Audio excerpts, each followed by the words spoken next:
Tonight, we kick off our next practice. Our church, as many of you know, is built around this idea of apprenticeship to Jesus of Nazareth. And in our frame, to apprentice unto Jesus is to organize your life around three basic goals. One, be with Jesus. Two, become like Jesus. And three, do what he did. Say that with me. Be with Jesus, become like Jesus, do what he did. And really a better way to say that third one is do what he would do if he were me. Yesterday on the plane, I saw somebody rocking that bracelet from the 90s, WWJD. Anybody remember that? Come on, there was somebody in the last gathering who was like, represent. It was awesome. Acronym for what would Jesus do? And I like that, but it's a bit unhelpful. Jesus was a single male first century Jewish rabbi. Like, how do you transpose that if you're like a single mom and you're like, how would Jesus breastfeed or whatever? It's just not all that helpful. So I think a far better question that's similar but different is what would Jesus do if he were me? If he were a woman or a man or a high school student or in grad school or in residency or running a business or this or that or the other, what would Jesus do if he were me? That really is the driving question of our apprenticeship. So be with, become like, and do. That's the frame. On that note, every few months we take on a practice from the life and teachings of Jesus. And we have practices aimed at all three of those goals in our running list. Practices like silence and solitude and prayer and fasting are aimed at that first goal of be with Jesus, or what Jesus himself called abiding. These practices, or what are usually called the spiritual disciplines, are what a trellis is to a vine. They are structure, a set of practices to create space for the vine of our prayer life, really, our relationship to the Spirit, our awareness of and connection to God to grow up through the chaos of our life and, in Jesus' language, to bear fruit. Then we have practices aimed at become like Jesus, what we call emotionally healthy spirituality, practices like dealing with your past and discovering your identity and calling, and more recently, forgiving as we have been forgiven. And next up on the docket is our first practice ever in our journey so far over the last year or two that's aimed at that third goal of do what Jesus would do if he were you. And I feel like we're ready. Jesus put on display this rhythm of kind of retreat and return. He would retreat for prayer and fasting and silence and solitude and community, and then he would return to preach the gospel and usher in the kingdom of God. And that rhythm is the tension and the life and the balance that we are invited into as we follow Jesus. On that note, please turn in your Bibles to Luke chapter 19. Luke chapter 19. Our city is located right on the bleeding edge of post-Christian culture. Outreach magazine recently called Portland the post-Christian frontier, which sounds like a Star Trek movie, but it's not. The language of post-Christian culture, if that's unfamiliar to you, don't feel bad. That's from a sociologist by the name of Philip Reif. He categorized Western history into three phases. Pre-Christian, think of, say, Celtic Ireland or Scotland or England before the gospel, where child sacrifice was the norm, where slavery was the norm. St. Patrick himself was enslaved by the Irish, where there were gods and goddesses behind every bush and tree. Then you move into Christian, or really Christianized culture. There's no such thing as Christian culture. It's always a mix of Christian and pagan, and then more recently Christian and secular ideas. But this is where the cultural norms pull and push you toward the way of Jesus, not away from it. So this is England 100 years ago. It's Middle America in the 1950s. And then you move into post-Christian culture, of which our city is a great example. And the key thing to wrap your head around post-Christian culture, that doesn't mean that we've moved on from Christian culture. In fact, so many of the values and so much of the vision of our culture on both the left and the right is rooted, at least historically and by process of thought and chronology, in the way of Jesus. Equality, justice, freedom against discrimination and inequality, the gap between rich and poor. So much of this is definitely not based on evolutionary psychology. In fact, it's in direct opposition and at odds with it. But it is based on Jesus' vision of what he called the kingdom of God, which was a socio-political vision. But the key thing that you need to get your head around with post-Christian culture is that it's a reaction against Christian culture.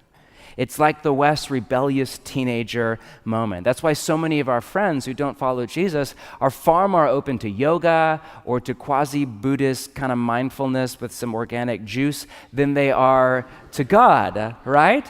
And even people that's why a lot of people are even more open to Islam or Judaism than they are to the way of Jesus, because it's a reactionary kind of knee-jerk rebellion moment. And even if people aren't hostile toward Jesus, on a Sunday morning or even on a Sunday night, there are a million other places to be right now. You know that. You could be at the beach right now, like Instagramming the sunset or something like that.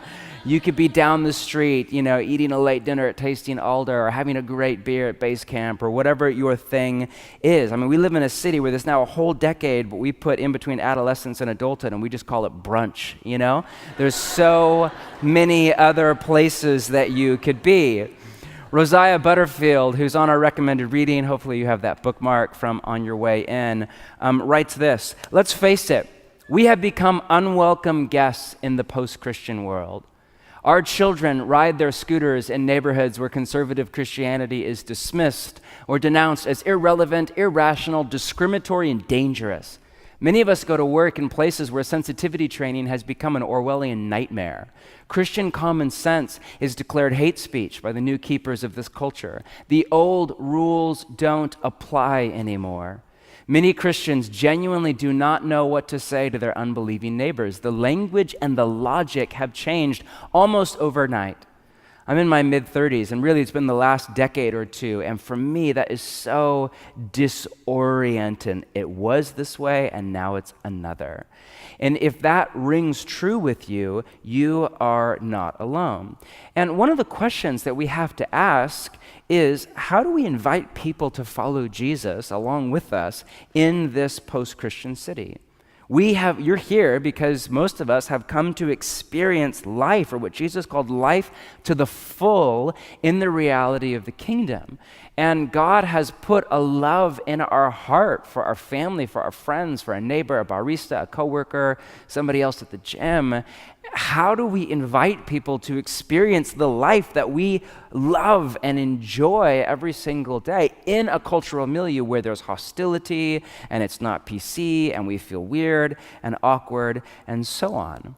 One option is we just don't, right? That was old school. We moved on from that. We just kind of turn our home, our apartment into our castle, and we wall up, and when we're in public, we just kind of keep our head down and keep quiet about what we believe.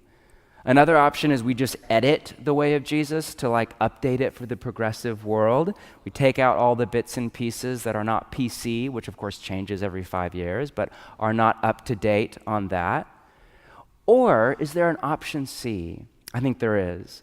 A practice that transcends time and trend, and in fact goes all the way back to Jesus himself. Take a look at Luke chapter 19, verse 1. Jesus entered Jericho and was passing through. A man was there by the name of Zacchaeus. He was a wee little man.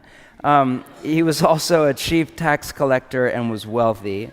He wanted to see who Jesus was, but because he was short, he could not see over the crowd. Fun fact, by the way, that in the original language in Greek, it's that pronoun he, and he could not see over the crowd. It's ambiguous whether it refers to Zacchaeus or to Jesus.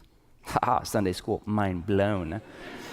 So he ran ahead and climbed a sycamore tree to see him, since Jesus was coming that way. Now, when Jesus reached the spot, he looked up and he said to him, "Zacchaeus, get down here right now. I must stay at your house today. You're rich, I'm homeless, you do the math." So he came down at once and welcomed him gladly.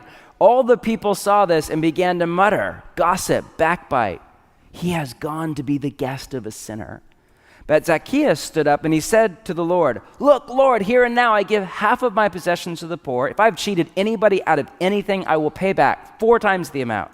Jesus said to him, "Today salvation," notice Jesus' choice of language, "has come to this house. This man too is a son of Abraham." He's in the family of God. "For the Son of Man came to seek and to save the lost." Say that last line with me. The Son of Man came to seek and to save the lost. Now, it's easy, in particular if, like me, you grew up in the church, to read this story in a cute, sentimental, kind of Sunday school-esque flannel board kind of way. way, as if the point of the moral tale is, Jesus loves short people too. But to the original audience, it was not cute, it was not funny, it was not sweet, it was dangerous. It was disruptive to the status quo. People began to whisper and backbite and gossip and talk for two reasons. One, let me just nerd out on you for a minute or two. One, Zacchaeus was a tax farmer, which in that society was the worst of the worst. Israel was occupied and oppressed by the Roman Empire. Tax farmers were Jews, not Romans, who sold out their countrymen. They were notoriously corrupt because they made a living by adding their own fee onto Rome's tax. But they were the ones who set the fee, and then they had the backup of the local Roman garrison to enforce it.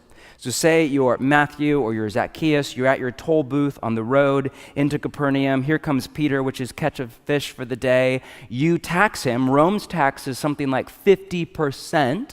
And then you add on your own. Let's actually make it 70%. And if you make the tax collector mad, he can just say, well, it's 80% today for you, Peter. And then he can enforce it at the point of a sword. You think our country is a political tinderbox. You can imagine how tax collectors were hated. In that culture, the two lowest rungs on the moral ladder, and every society has a moral ladder, were tax collectors and prostitutes. And who does Jesus eat with on a regular basis? Tax collectors and prostitutes. Now, again, I read that and I think Jesus is so rad. He's punk rock. He's stick it to the man, like he's anti-fundamentalist, whatever it is. I read it that way because we don't have tax collectors anymore. We're not under the Roman Empire, and IRS agents don't count. We do have prostitutes, but our culture is so hypersexualized that most of us feel very little about that reality. But transpose tax collectors and prostitutes in our society, who are the bottom of the moral ladder in our society. What if Jesus were to eat with them? How would you feel if Jesus came on the scene today and you heard a story about Jesus eating dinner with a pedophile? Or what if he was over to lunch with somebody who was a white nationalist and was marching at Charlottesville? Or what if you saw a video of Jesus eating dinner around a campfire in a cave with some ISIS terrorists in a mountain in Pakistan or Afghanistan? How would that make you feel? How does that thought experiment make you feel even now? Scared? Angry? You can't do that. Us versus them, good versus evil. How dare you? The line, like confused. That's exactly how people felt in that day. Secondly, meals meant more in that society than they do in ours. In every culture, meals are what the anthropologist Mary Douglas in her groundbreaking essay called boundary markers. They bring people together, but they also keep people apart. Think of the pre-civil rights restaurants in the South with a no blacks sign on the front door. Or in England, no blacks, no Irish, no dogs. Even in our laid-back, open-minded, progressive cities, still, as a general rule, most of us eat with people we're friends or family with. Most of us eat with people who are like us, who fall into the same basic socioeconomic stratum as us. A lot of us eat with people that are in the same ethnicity as us. This is true of all societies, but it was especially true of first century Jewish societies. New Testament scholars call this table fellowship. And here's the backstory, just to nerd out on you a little bit more. When Israel, if you know the story of the Old Testament, if you don't, that's fine. But 400 years before Jesus, Israel was dragged off into exile in Babylon, 1,000 miles to the east. And when that happened, the temple in Jerusalem, which was the overlap between heaven and earth, the center of the Jewish faith, it was destroyed. The sacrificial system was put to an end with it, and the priesthood was wiped out. Now, imagine you're now in Babylon, you live in a suburb of the city, you're a slave or a merchant or whatever. Have you ever read the Torah? You ever read Genesis, Exodus, Leviticus, Numbers, and Deuteronomy? There's a lot in there. How do you even obey half of the commands with no temple, no sacrificial system, and no priesthood? Have you read Leviticus? It's a bit tricky. You can't. And so the rabbis were ingenious. The rabbis basically had to reinvent Judaism. They didn't call it that at the time, but they had to kind of orient the Jewish faith. And what they came up with was, all right, here's the framework. Here's the new framework. Your home is the new temple.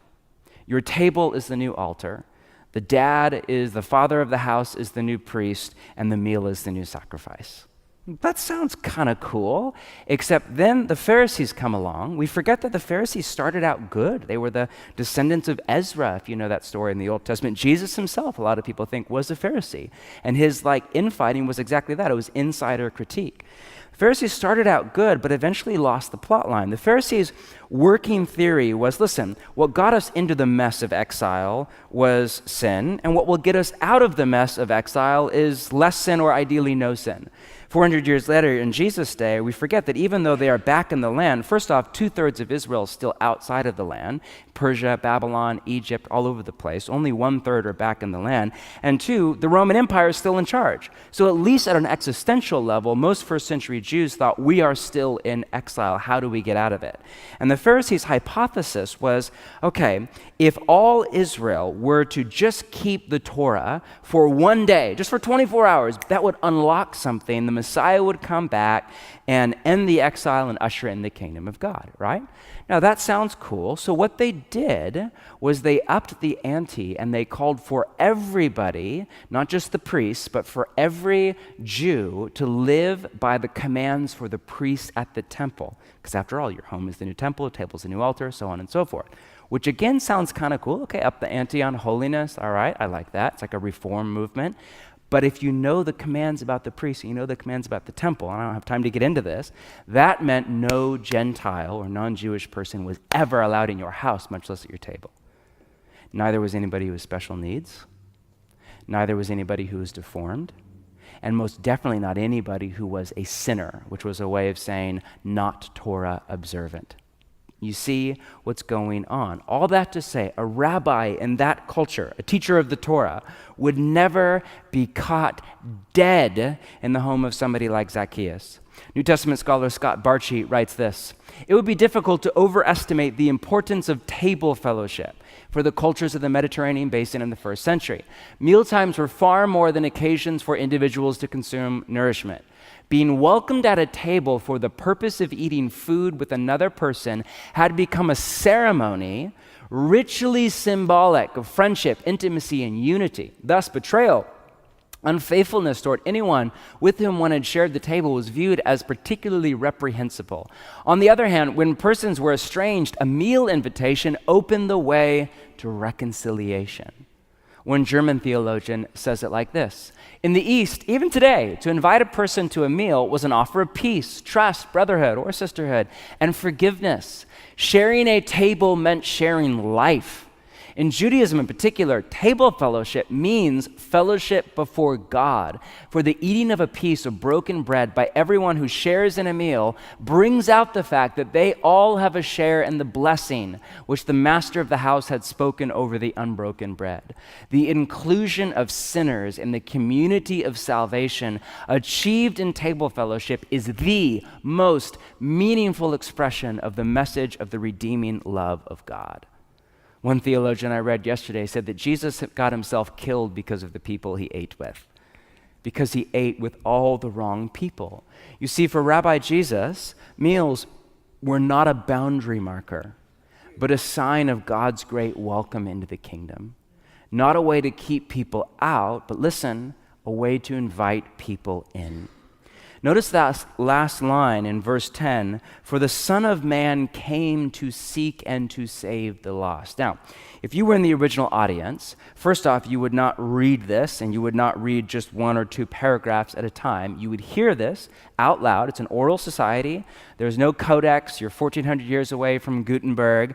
This existed on a document somewhere, but was put to memory, and then somebody would stand up and recite the whole thing in one sitting for you, your house church, whatever that is.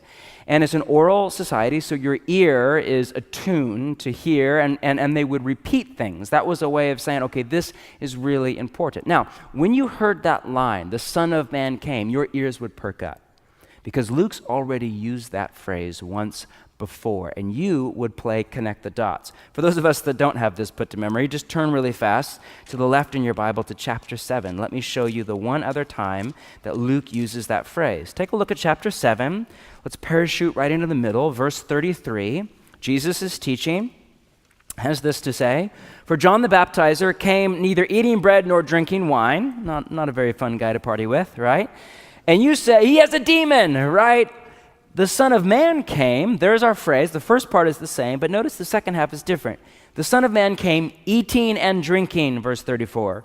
And then you say, here's a glutton and a drunkard, a friend of tax collectors and sinners. But wisdom is justified or proved right by all her children. One of my favorite, I think that is my favorite one-liner of Jesus. Now, when one of the Pharisees, here's a story to illustrate it, invited Jesus to have dinner with him, all right, there it is, academic jargon, table fellowship. He went to the Pharisee's house and he reclined at the table. Now, a woman in that town who had lived a sinful life, we think that is a gracious way of saying who was a sex worker.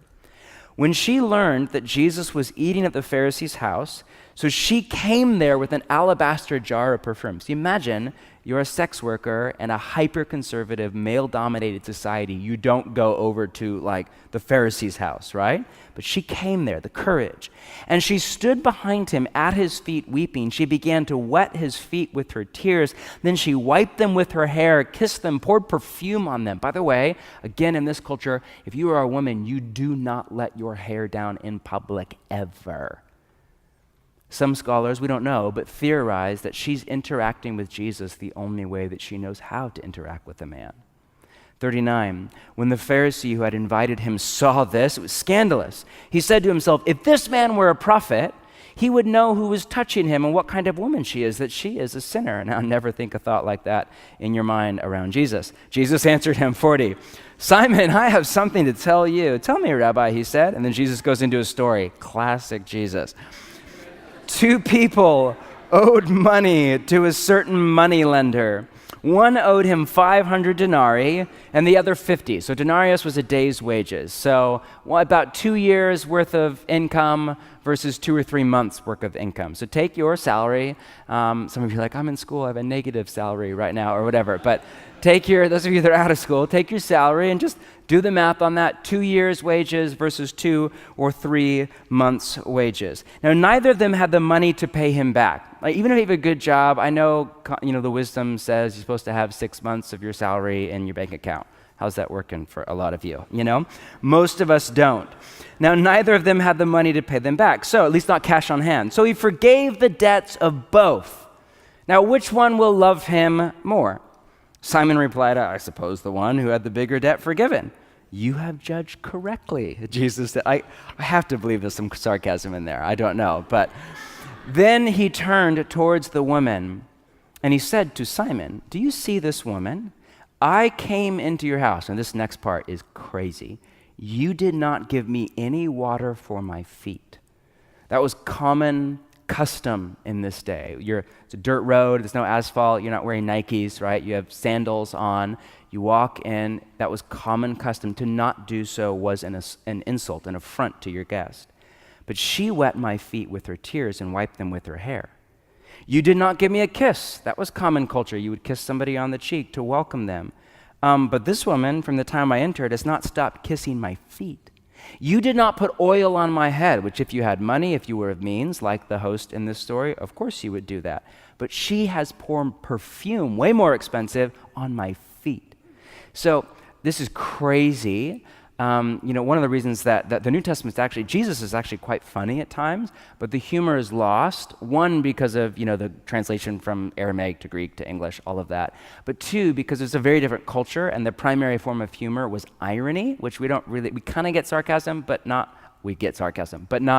irony is a little bit different. This is a great example of irony, and it's funny, but in like a black comedy kind of way. The basic idea is that in this scenario, Jesus is over at the home of Simon the Pharisee, but Simon plays the role of the enemy and the prostitute plays the role of the host. The irony is thick. Hence, 47, therefore I tell you, her many sins have been forgiven, as her great love has shown, but whoever has been forgiven little loves little. Then Jesus said to her, your sins are forgiven. The other guests began, same thing, to gossip, whisper, backbite. Who is this who even forgives sins? Jesus said to the woman, your faith has saved you. There's that language again, salvation. Go in peace, shalom in Hebrew, well-being from the inside out. Now, there's 2 stories that we just read about Jesus eating and drinking with, quote, sinners, are the rule, not the exception to the rule. Those are 2 out of dozens in the 4 Gospels. Jesus was called a glutton, a drunkard, and a friend of tax collectors and sinners. And while I don't think Jesus was a glutton or a drunkard, still, we have to admit, he got that reputation somehow. If all you had was the Gospel of Luke, there are at least 50 references to Jesus and food in Luke again. In Matthew, that we're teaching through on again and off again, there are 94. In Luke, here's just a few of the highlights. In chapter 2, Jesus is born in a feeding trough as a way of saying he is food for the world. In chapter 5, he eats with tax collectors and sinners at Levi's house. In chapter 7, we just read that, he's anointed at the home of Simon the Pharisee during a meal. In chapter 9, he feeds the 5,000. In chapter 10, he eats at the home of Mary and Martha. In chapter 11, he goes off on the Pharisees at a meal. In chapter 14, Jesus is at a meal when he calls all of his apprentices to invite the poor next time they throw a party. Chapter 15 is the story of the prodigal son, which ends with a meal or a party. Chapter 16, Jesus tells a story about a rich man who ate like a king and a poor man named Lazarus who's begging for scraps from the rich man's table. The story does not end well. In chapter 19, we read that Jesus invites himself over to dinner at Zacchaeus' house. Chapter 22 is the Last Supper or Passover. Chapter 24, right after the resurrection, the first thing Jesus does is break bread with a husband and wife, 2 of his apprentices, and then he goes to the rest of his apprentices. One of the first things he says is, "Do you have any fish?" Apparently coming back from the dead just works up a little bit of an appetite, you know? New Testament scholar Robert Karras writes, in Luke's gospel, Jesus is either going to a meal, at a meal, or coming from a meal. I like this Jesus. I want to apprentice under him, be with him, and become like him, and do what he did, right? Now, there's a thinker by the name of Tim Chester from the UK. It was this great little book out, A Meal with Jesus. It's in your recommended reading. It's short, easy to read. And he makes the point that this little verbal formula from Luke, the Son of Man came, is used not once, as I said, but twice. And once is about Jesus' mission, the other is about Jesus' methodology. The Son of Man came to seek and to save the lost, end quote. That was Jesus' mission. That was what he came to do. The Son of Man came eating and drinking. That was Jesus' methodology. That was how he did it. Jesus lived in a culture where a lot of people were hostile, at arm's length toward him and his way into the kingdom. How did Jesus walk people like that into the kingdom? The short answer is 1 meal at a time. That was his method of evangelism, for lack of a better word. I have a love-hate relationship with that word. It's not used anywhere in the New Testament, and so I feel free to kind of avoid it a little bit. I'm a bit allergic to Christian subculture, which is not a little ironic that I became, of all things, a pastor. So when I hear that word evangelism, I feel a little icky because I think of like, and no offense if this is you, like the corner salespeople outside Powell's who are always trying to like get you to buy something for the environment or whatever. You know what I'm talking about? If that's you, God bless you. But there might be something else that God has for you in your future. And in the meantime, I mysteriously have to like listen to a non-existent person on my phone every time I walk past you and smile on my way into Powell's. Or I think of network marketing, which was a big deal back in the day with like Amway and like Tupperware, and now it's like reinvented itself with essential oils or whatever, which is great. I'm all for essential oils. I'm not for network marketing, where like you think you got invited over to dinner and then like 30 minutes there's like a pamphlet that comes out and they're like, here's this, and actually you could do this too, and I make $100,000 a year, and if you work for me, it's like it's like, oh, that's gross, go take a shower. It's so, you just feel like a mark. It feels like a bait and switch. You don't feel love. You feel like there's an ulterior motivation, so on and so forth. And so a lot of us feel that way about evangelism. Like, are we just the corner salesperson? Is this just network marketing? Is this just the bait and switch? Come over for dinner. Actually, 2 minutes in, it's like, if you were to die tonight, where, like, whatever it is. So, okay, apparently I'm not the only one who's in therapy for all of that. And yet, listen, set the cynic aside for a minute and listen. Jesus was constantly preaching the gospel, the good news, the message of the wide availability of the kingdom, the rule and the reign and the freedom and the healing and the order of life as God intended it to all, saying it's near, it's right. All you have to do is unlock the door of your heart and let God in. If Jesus had a method, and forgive the crass language there, but if Jesus had a method of evangelism, best I can tell from reading the four Gospels, it was basically this. If you're with a bunch of conservatives or cultural Christians who already, for the most part, believe in the Bible and for the most part believe in God and have just kind of lost the plot line and need to come back to what deep down they already know is true, then stand up in front of a crowd, get as many people there as you can, and preach. But if you are with somebody who is on the margins, who has been hurt by the church or the family of God, had a bad experience in the past, just did not measure up, was born into the wrong home, the wrong scenario, the wrong moral or social or economic environment, somebody who for whatever reason wants nothing to do with organized religion, then here I think is a better option. Open your home. If you don't have one, and they do, invite yourself over and get them to pay for the whole thing. Eat a long meal, stretching into the night, pour a bottle of wine if you're cool with that. If they run out of wine, just ask for water. You can make that work too. Spend time with people that no good, upstanding religious leader would be caught dead with. Talk. And talk small talk, that's an expression of love. But talk about the meaning of life. And don't just talk, ask questions.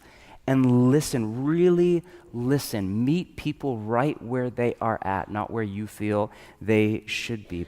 Love people. And invite them to experience the life that is now normative for you in the kingdom. That's it. Now, this kind of eating and drinking with the lost, and we'll get to that language in a minute, is what the New Testament writers call hospitality. And this is a word we need to get back to.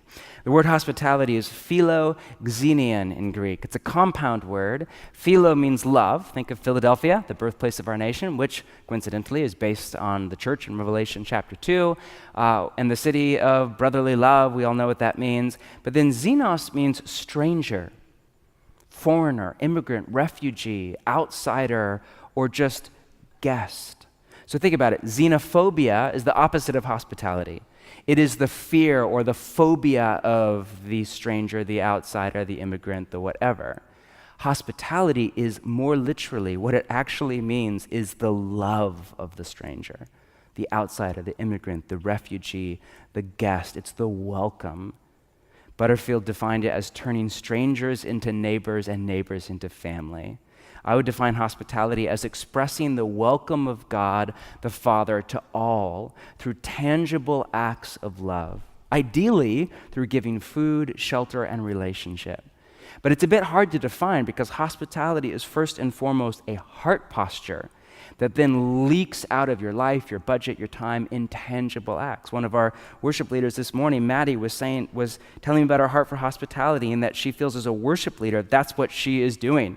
Like she's practicing hospitality, the welcome of, and there's no food, right? Well, there's a little bit, but it doesn't count. There's no shelter, there's no candle, there's no whatever, but this is a way to express welcome. And followers of Jesus are commanded to continue this practice of hospitality, all through the New Testament. For example, Romans 12:13, Paul writes, practice hospitality. The word practice there in Greek is diakontes. One lexicon defines it as, quote, to do something with intense effort and with a definite purpose or goal. It can be translated, be eager to show hospitality. Or 1 Peter 4, Peter writes this, above all, love each other deeply because love covers over a multitude of sins. I love that, but that sounds a bit sappy at times. How exactly? Well, offer hospitality to one another, and I love the add-on, without grumbling. For all of the introverts in that room like me, who when we say stay as late as what you want, what we really mean is please leave in the next 10 to 15 minutes, you know? Without grumbling, oh, here they come again. Oh, they never bring anything but chips and salsa for community night or whatever. You know who you are, by the way. You know who you are, right? Each of you should use whatever gift you have received to serve others, your home, your apartment, your culinary ability, your time as faithful stewards. That's all you are, stewards of God's grace, his generosity, his kindness, his favor in its various forms. Or I think of Hebrews 13.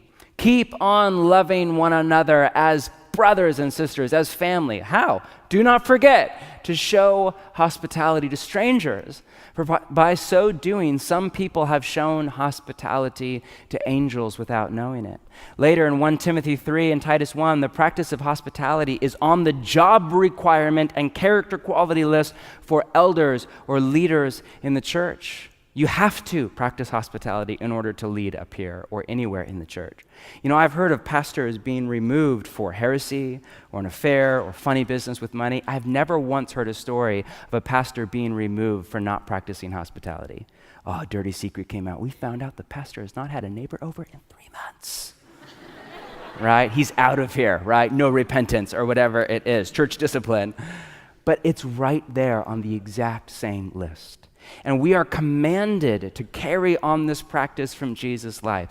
And it's a great one. One of the things I love about this practice is it's so ordinary and yet so pregnant with potential. Rosiah Butterfield, on that note, who is a fascinating case study in all of this. If you know her bio, and she's in our recommended reading, she was basically a far left, radical lesbian feminist. Also was a tenured professor at Syracuse University with a specialty in postmodern critical theory in literature, all right? So not exactly like prime candidate for the Jesus story. And she was writing a book on how Bible-believing Christians are basically the worst, how we are a threat and a menace to society. But as part of her research, she's an academic, quite bright, she had to actually meet a few Bible-believing Christians first. And she had written an editorial in the New York paper that was a scathing indictment of this men's conference as everything she was against. And a local pastor wrote in a letter, and it was gracious, a response. And it was gracious and thoughtful, and it came with an invitation to dinner. So she thought, I have to do some research anyway, might as well go over, right? And so she writes about like driving into, his driveway there, sitting there thinking, am I crazy? He is the enemy. He is everything I am against. And then saying, all right, whatever. And she walks through the front door, and she just writes about experiencing hospitality, experiencing love, and love expressed as welcome over a meal, and how it changed her life. She came back for dinner again, and then again, and then again. Then she came to Bible study, then she came to small group, then she came to church. Long story short, that was a number of years ago. She's now actually married to a Reformed Presbyterian pastor outside Duke University. She's a foster parent, and they run a Christian commune out of their house. And she's a great writer, quite bright, and her basic life message, near as I can tell, is this: the LGBTQ community does a way better job at hospitality than the church. And this is a practice that we need to recapture. We have heritage in, hundreds of years of church tradition in. Anyway, she writes this: radically ordinary hospitality. And by the way, how great is that line? Radically ordinary hospitality. Let's steal it. Those who live it see strangers as neighbors and neighbors as family of God. They recoil at reducing a person to a category or a label: liberal, conservative, democratic, Republican, gay, straight. They see God's image reflected in the eyes of every human being on earth. Those who live out radically ordinary hospitality see their homes not as theirs at all. We'll talk about that next week. Some of you are planning to skip already. But as God's gift to use for the furtherance of his kingdom. They open doors. They seek out the underprivileged. They know that the gospel comes with a house key. How great is that last line? The gospel comes with a house key. On a very similar note, Simon Carey Holt, who's an Australian chef turned theologian, writes this: "It's good to be reminded that the table is a very ordinary place." There's that word again. A place so routine and everyday that it's easily overlooked as a place of ministry. At its base, hospitality is about providing a space for God's Spirit to move. Setting a table, cooking a meal, washing the dishes is the ministry of facilitation. providing a context in which people feel loved and welcome and where God's Spirit can be at work in their lives. Hospitality is a very ordinary business, but in its ordinariness is its real worth. Whatever it looks like, your own table is a sacred place. It turns out the gospel pairs really well with a Malbec or a fresh loaf of sourdough bread and a little homemade butternut squash soup, right? Now, just to make sure, and listen carefully, please, that we're all on the same page, because some of you are writing me off right now. I'll need to clarify that hospitality is not the same thing as entertainment. When I say hospitality, or when you read that in the New Testament, a lot of you, what comes to mind for a lot of you is, if you're a bit older, Martha Stewart, right on the cover of the magazine with the 4,000 square foot house out in suburbia, and it's picture perfect, and there's an interior designer involved, and a formal dining room, and fine china, and it's all matching. Or a lot of you are younger, and whatever, like we think of the Portland export kinfolk, and like the 50-foot table, dinner at night with the lights hanging over the top in the backyard, even there's only like 3 nights of the year that are warm enough for that. And there's like all these Swedish models at the table wearing, muted linen with just a tasteful tattoo and a light makeup, just enough where you're not sure, are they wearing it, are they not? Kind of says I'm down to earth, but I'm sophisticated too. And I'm a feminist, but not too much. It's that whole thing. And again, that's honestly not to mock you, it's playful, but it's not, nothing wrong with that. That's great. I'm tired, okay? I'm tired. Don't email me. But the problem is that version of hospitality, if that's what you think of by hospitality, it writes off the vast majority of us in the room. You can't do that if you are a student at PSU and live in a dorm, or rent an apartment with 3 other 20-something guys who have yet to discover the miracle of making your bed in the morning, or you live in your mom's basement, or you don't know how to cook, or you're poor and you live off top ramen or food stamps, or you don't have matching dishware yet, or it's plastic but not ceramic, or you're just not Swedish, whatever the problem is. But that is not, listen carefully, that is not what the New Testament writers mean by hospitality. That's entertainment. To compare and contrast, entertainment is about exclusion. You invite the in crowd. In fact, you can kind of tell where you fall on the social hierarchy of who's who by the parties you do or do not get invited to. Hospitality is about inclusion. It's an open table where all are welcome. Entertainment is about performance. You show off your home, your culinary skills, the money you have to buy whatever wine, your circle of friends, who you know, where you live, your design. Hospitality is about service, tangible love. With entertainment, there's a clear line between host and guest. Hospitality blurs that line. It's what I love about the stories of Jesus at a meal. Wherever he went, Jesus was both host and guest. He always came to both give and to receive. That is the pattern. When you show up for your Bridgetown community on a Wednesday night, doesn't matter if you live in your mom's basement and you go over to the same house every single week. You come as a host just as much as a guest. You come to contribute, not just to consume. I think of all of you involved, Megan's down here. I think of Refugee Care Collective. When you or your community together welcome a family to our city from Iraq or Somalia or wherever, and you go over to their home, it's their home, not yours, but you show up with a welcome kit or some furniture or some clothing or some food, you walk in, you play the role of the host to welcome, to spread out the welcome mat to our city and to our country. It's a great example of hospitality. I was watching somebody in the second row last hour patting the back of an infant out of the foster care system. That is an expression of hospitality. Entertainment is sporadic. You schedule it out weeks in advance. It's an event on a calendar. Nothing wrong with that, but hospitality is a way of life. It's regular, it's rhythmic. Sure, it's an event once in a while, but more than anything, it's spontaneous. It's an open door policy.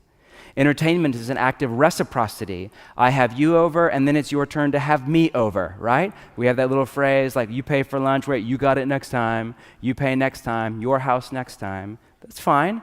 But hospitality is an act of generosity. You give and expect nothing in return because the giving is itself the gift.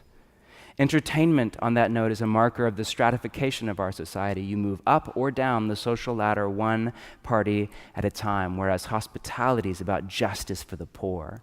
Jesus said later in Luke to all of his apprentices, when you throw a party, in the NIV it's translated a dinner or a luncheon, do not invite your friends, your brothers or sisters, your relatives, or your rich neighbors. Some of you are thinking, well, who do I invite then?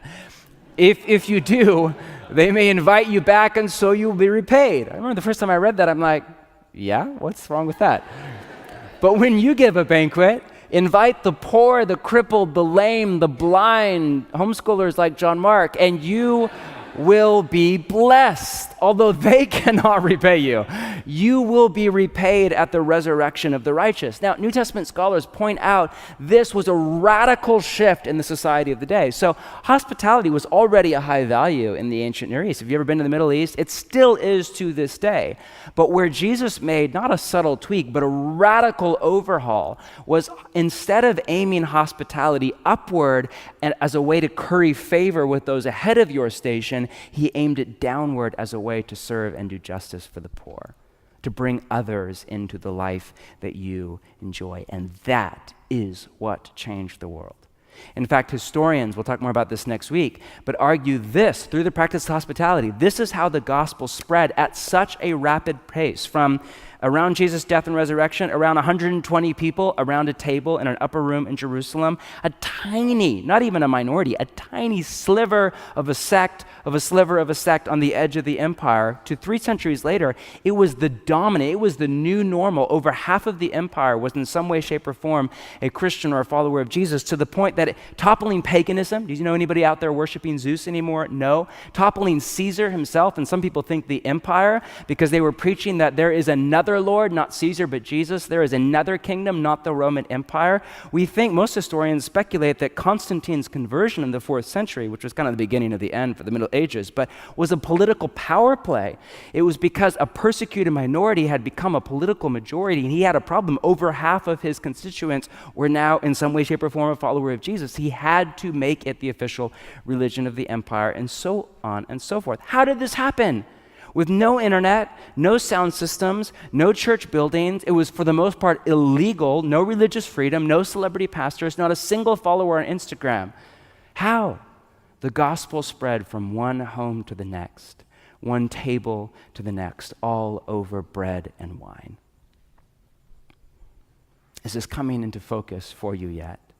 Radically ordinary hospitality, or the practice of eating and drinking, and I'll use those terms interchangeably, is central to the way of Jesus. It's not a subcategory or an aside or another. It's central, to right at the core. For hundreds of years, into the Middle Ages or even beyond, it was at the vanguard of, for lack of a better word, evangelism. Tragically, it's something that we have lost in the West. With our hyper-individualism, I do life alone, with the suburbanization of city planning, like I remember that from my suburban days. You drive into your neighborhood after a long, hard day's work, you wave at your neighbor, and then our first house was this fixer-up, and you had to open up the garage door. It's such a pain. But by the second one, we made a little sweat equity. We had a garage door opener. The introvert in me loved it. All I had to do was wave and smile, and then pull in, garage door up, in, close, onto Netflix. It was heaven on earth, right? And even, we think we're way better in the city, but we're really not. Even with the verticalization of urban planning, where more and more of us live not in a neighborhood, but in a hallway or around a courtyard, with the facade of online community, which I think is a bit of an oxymoron, with the rise of the megachurch, all sorts of reasons for it, but we've lost this, I think you would agree, as central to our way of life in apprenticeship to Jesus. What if we were to recapture it? What if we at Bridgetown Church and even beyond were to recapture radical, ordinary hospitality as central to our way of life? What if it was one of the ways, not the only way, but what if it was even the main way, the first thing that kind of came to mind, that we join Jesus in his quest to, quote, seek and to save the lost? That is our imagination question for this next practice. Now, a few practical things. There are 3 dimensions to eating and drinking, or if you prefer, hospitality, that we plan to key in on over the summer. Eating and drinking with the lost, that's what we're dealing with now. Eating and drinking with the family, by that I mean kind of church around a table or community. And then eating and drinking with the Father, by that I mean the Lord's Supper, or the bread and the wine. We'll talk about how it devolved from a meal around a table to a cracker and juice around a stage, and how it became a sacrament, what that means and does not mean, and we'll explore the possibility of a change to how we celebrate that week to week. Now, rather than do this practice all at once, the plan is to take on one dimension of it per month from now to August and kind of slow drip it. So for June, we'll work through eating and drinking with the lost. For July, eating and drinking with the family, and for August, eating and drinking with the Father. I have something like 7 teachings on the docket to come. You think I'm talking long tonight? You have no idea what I have up my sleeve, right? Or at least on my laptop. This month, we just want to key in on this idea of eating and drinking with the lost. Now, last thing, before we wrap up, I just want to speak to this language a little bit. Some of us have mixed feelings about Jesus' language with the lost. Maybe you're here and you're not a follower of Jesus. By the way, welcome wherever you're at in faith, or no faith, or in between, or like a lot of us, just questions. You're so welcome here. We're so happy that you're here. But maybe that's offensive to you. It just sounds like, what? Are you saying I'm lost or whatever? Well, the more I think about Jesus' language, the more I love it. Jesus is amazing. He assumes the best about people. Just think about that. Lost people aren't immoral. Lost people aren't bad. Most lost people I know are kind of middle of the bell curve when it comes to morality. Lost people aren't unintelligent. Everybody gets lost at some point. I get lost every time I travel. In fact, I get lost on a regular basis right here in our town, which is not very big. And lost people rarely want to be lost, with the exception of a few old school hippies in my neighborhood who are into it. Most lost people I run into are searching for the right path to the right destination. It makes sense that Jesus would call people who had yet to find his way into the kingdom lost. And Jesus himself said that he came from where? From heaven to earth, gave up all of that to, quote, seek and to save the lost, to open the door and spread out the welcome mat to the Father's house and invite people in off the street if need be, to eat and drink around the Father's table, and if they want, to be adopted into the Father's family as brothers and sisters, as sons and daughters. And he did that how? By eating and drinking, one meal at a time. And I would argue that in our post-Christian culture, with all the hostility and busyness and noise, Jesus' way is still the best way to walk people that we love into the kingdom. There's still no better way to get to know people than over a meal. There's still no better venue to dialogue and discuss and disagree and love and respect than over a meal. And because of that, I would argue there's still no better environment to share the gospel with the lost than over a meal. Why do we run Alpha? Why is the main way that we interface with people that aren't in our community, don't follow Jesus, not here on stage, but because it's over a meal? It's about hospitality. It's a safe place to express the welcome and the love of God. That's it. It's all of this in action. I'm no evangelist.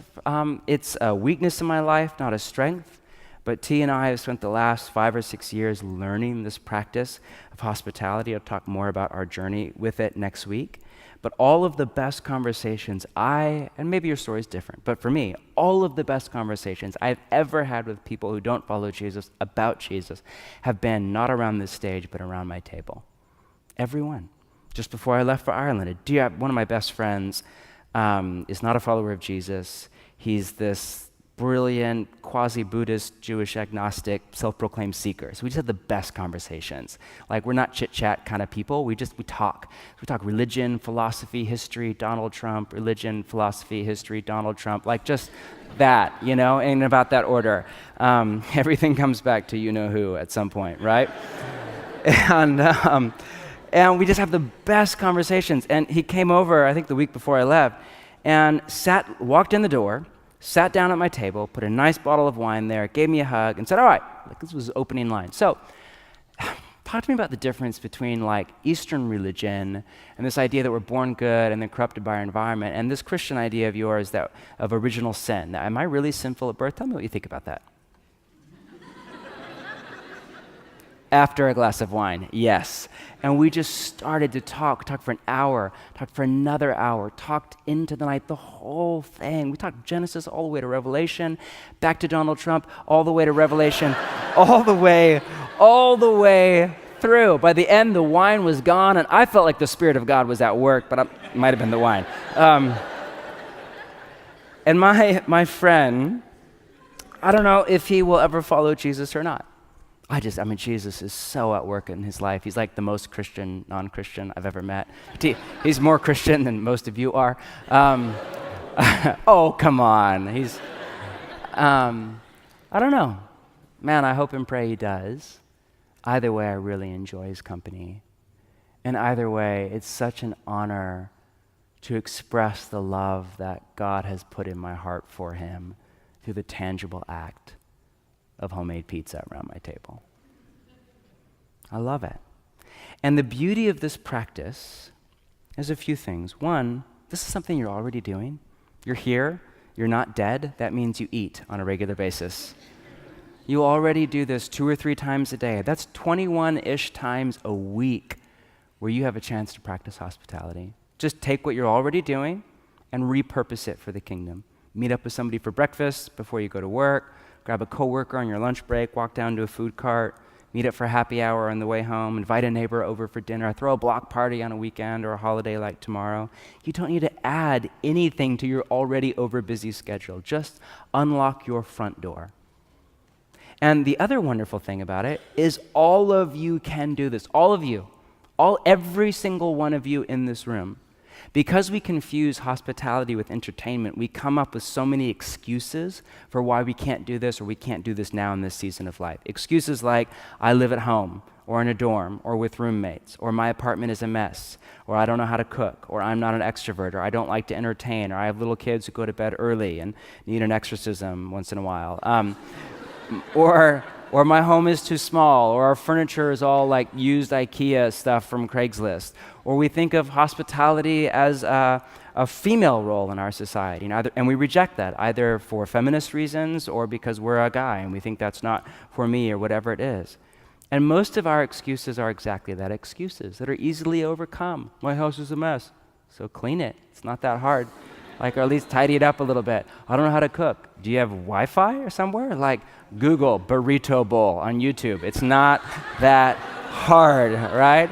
Seriously, I've been learning to cook the last few years. I liked eating before, but I love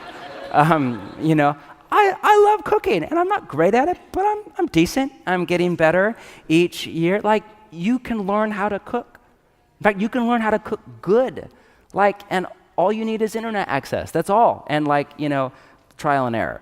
Create space for trial and error if you're anything like me, right? I got roommate. We'll kick your roommates out for a night, or just put on the video games and close the door, and then do it. Whatever.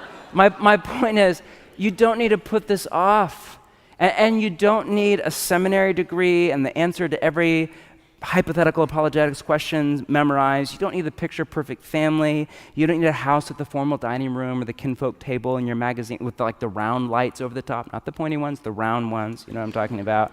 All you need is a table, and it doesn't even have to be yours. Go out, find yours, Zacchaeus, and invite yourself over. That's great. Just find a table. Go out if you need to. And just welcome. Just express love in a tangible way through conversation, and just sit back. No ulterior motivation, no agenda, no bait and switch. You be who you are. You love Jesus, you follow Jesus, that's who you are. And just be there and be present to the person in front of you, to the God in you, and just watch what God does over time.